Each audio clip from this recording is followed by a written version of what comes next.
What's your game plan for supersizing and growing your business? This is like a Velma Scooby-Doo bobblehead. I don't know why I have that around, but I cleaned out my background because it gets cluttered. And part of our topic today, what's your game plan for supersizing and growing your business?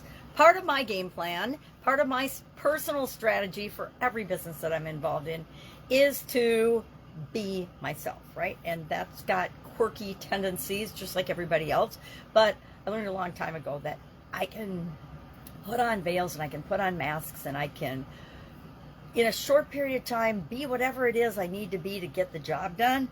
But if it doesn't feel right to me, if it's not consistent with who I really am, there's no point to it. And one of my strategies that you can see on my cup is no one is you, and that is your superpower. And when we remember that, we don't get things like imposter syndrome. We don't feel bad or apologize for who we are or how we feel and how we do things. We learn from the mistakes we make and we move forward. So my question for you today, and our idiom today, is a game plan. What's your game plan to supersize and grow your business? Do you have a strategy and plans in place? What's your procedure and your process? And I hope you have a process if you're growing and building your business, not just letting things outside of you control the choices that you make as you build your business. When we first start out, often that is the case because we start something and we don't know exactly the direction it's going to go or the direction we want it to go. I know in the different businesses I've been involved in, what we started doing in many of them morphed really, really quickly into something entirely different than we planned in the first place. And that's why I like to talk about and think about and have a process for doing that, more than saying this is our strategy and we're sticking to it no matter what. Because things change, the environment changes, the world changes, resource availability changes, people change, we change all the time in terms of what's most, well, our core values stay the same, and what's most important to us tends to be the same throughout the majority of our life, but the outside things change all the time. Hopefully we're growing and developing and becoming a better leader all the time so that we can morph and become a better version of ourselves and make our business do the same thing.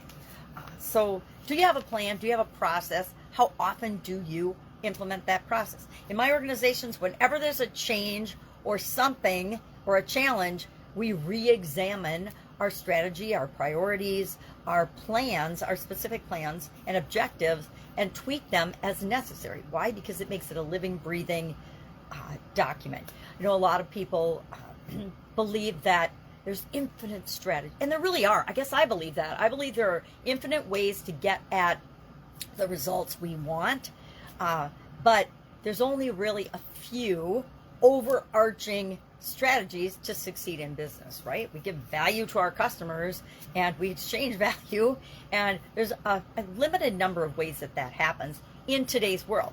But if we don't limit our imaginations, if we don't limit our creativity, the possibilities really are endless. And how you get there is going to be different than how I get there and how anybody else gets there, because each of us has to run our own race and take the steps and the actions to create what it is that we want in the world. Nobody can do it for us. People can help us, but they cannot do it for us. Nobody can be successful for us. We need to define that and be successful ourselves. Nobody can be happy for us, right?